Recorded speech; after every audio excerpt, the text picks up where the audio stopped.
Sveiki, šiandien aš dalyvauju poezijos almanacho Minčių bičiuliai pristatyme ir norėčiau trumpai pakalbinti knygos sudarytoją ir idėjos autorių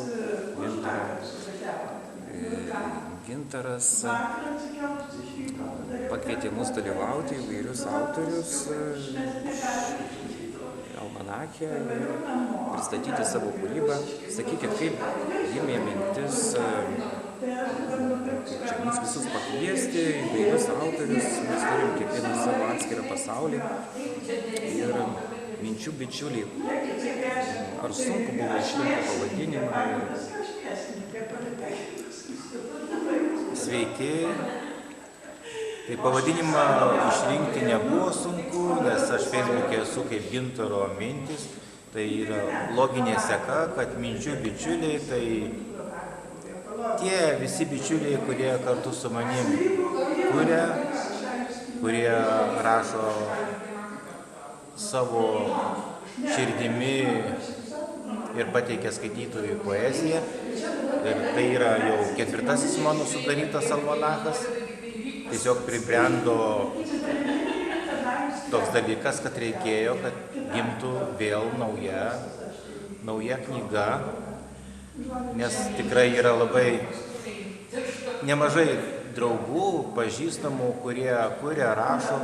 Norėjusi taip pat įtraukti ir naujus poetus, kurie dar nėra savo eilių išleidę į jokiose knygose. Tai tiesiog su ta mintimi ir buvo išleistas. Ačiū almanachas. Tikiu, kad išgirsti galėčiau. Tikiu tik taip atsišauksiu. Tuk, tuk, tuk į dangaus vartus. Tuk, tuk, tuk į dangaus vartus.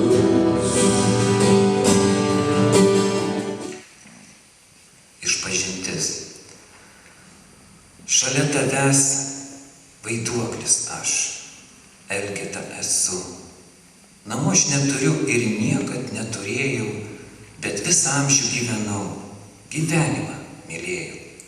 Kai naktimis klajoju, prie medžio vienišo trumpam sustoju, mąstau ir medituoju. Sena legenda byloja mums juk apie tai. Sugrįžta kartais angelai. Aplanko mus, kai nebelieka net vilties. Brangus bičiuli, ieškok, tikrai atrasi savo kelią. Tik prisimink, gyventi ir mylėti. Atvira širdim norėjau tau aš palinkėti. Esu ne vienas. Vėlų rudenį lietus pravirko. Jis beldžiasi į mano langus. Nesuprantu, kodėl taip neramu. Matau tik ašaras lietaus. Girdžiu žingsnius. Vienatvė vėl ateina. Gyvenimas, ieškojimas savęs. Mylėti, suprasti ir atleisti tau. Žinau, esi kažkur šalia, aš kelyje. Tiesiu rankas į naują erdvę, labiau už viską noriu pakilti nuo žemės ir skristi. Kelionėje esu ne vienas, globėjas mano Dievas. Ačiū.